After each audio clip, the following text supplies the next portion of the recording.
काशी में प्रताप मुकुट नाम का राजा राज्य करता था। उसके वज्र मुकुट नाम का एक बेटा था। एक दिन राजकुमार दीवान के लड़की को साथ लेकर शिकार खेलने जंगल गया।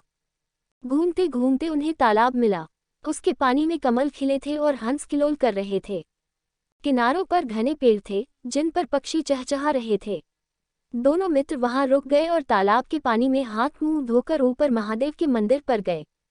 घोड़ों को उन्होंने मंदिर के बाहर बांध दिया। वो मंदिर में दर्शन करके बाहर आए तो देखते क्या है कि तालाब के किनारे राजकुमारी अपनी सहेलियों के साथ स्नान करने आई है। दीवान का लड़का तो वहीं एक पेड़ के नीचे बैठा रहा, पर राजकुमार से न रहा गया। वह आगे बढ़ गया। राजकुमारी ने उसकी ओर देखा तो वह उस पर मोहित हो गया। राजकुमारी भी उसकी तरफ देखती रही। फिर उसने किया क्या कि जूड़े में से कमल का फूल निकाला, कान से लगाया, दांत से कुतरा, पैर के नीचे दबाया और फिर छाती से लगा, अपनी सखियों के साथ चली गई।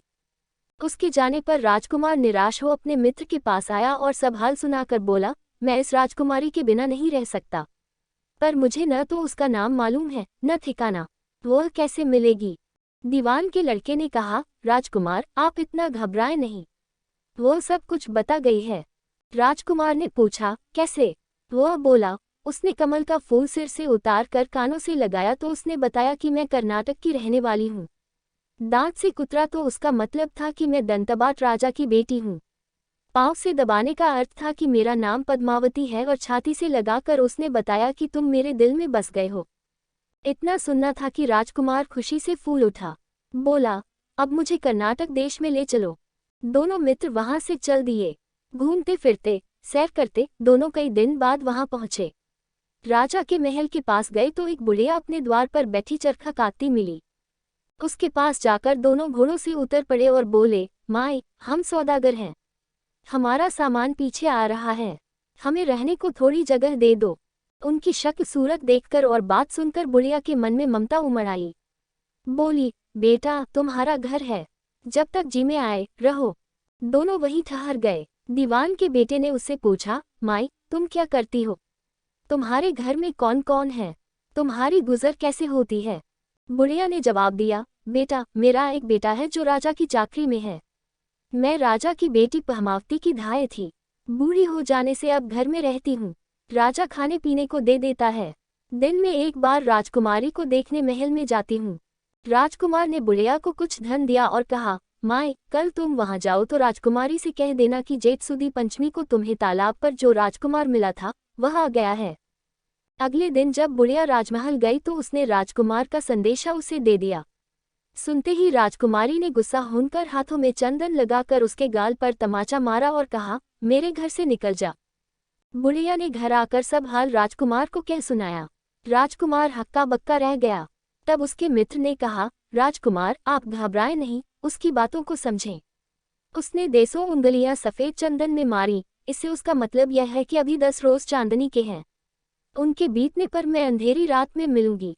10 दिन के बाद बुढ़िया ने फिर राजकुमारी को खबर दी तो इस बार उसने केसर के रंग में 3 उंगलियां डुबोकर उसके मुंह पर मारी और कहा, भाग यहाँ से। बुढ़िया ने आकर सारी बात सुना दी। राजकुमार शोक से व्याकुल हो गया। दीवान के लड़के ने समझाया, इसमें हैरान होने की क्या बात है?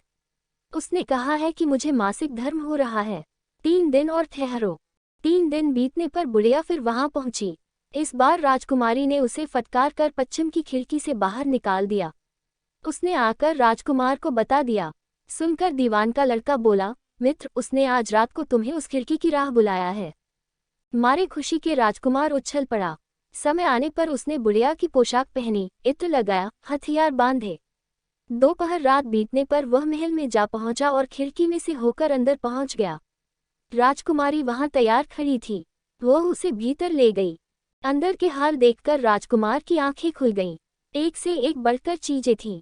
रात भर राजकुमार राजकुमारी के साथ रहा।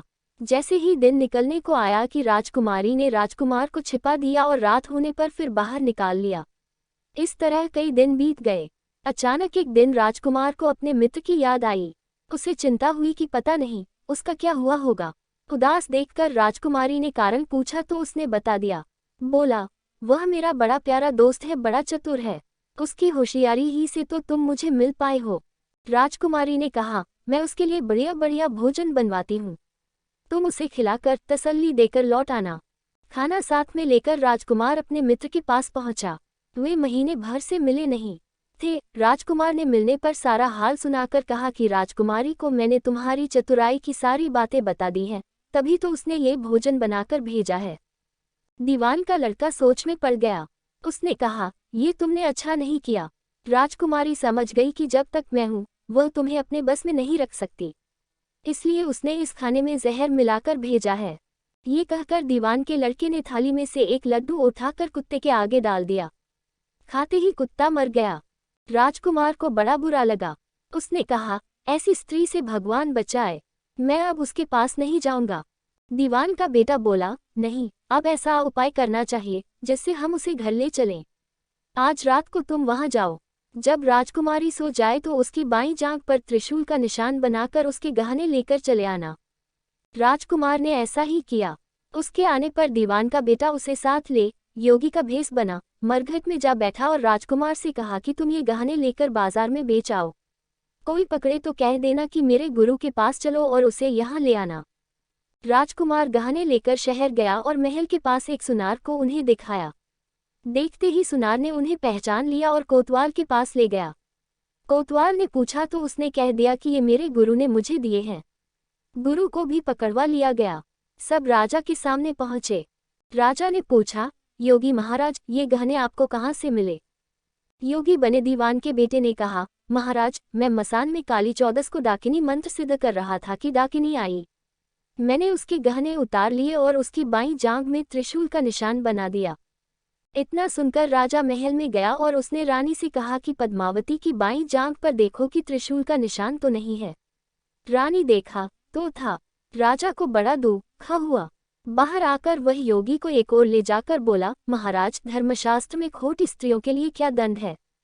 योगी ने जवाब दिया, राजन, ब्राह्मण, गौ, स्त्री, लड़का और अपने आश्रय में रहने वाले से कोई खोटा काम हो जाए तो उसे देश निकाला दे देना चाहिए।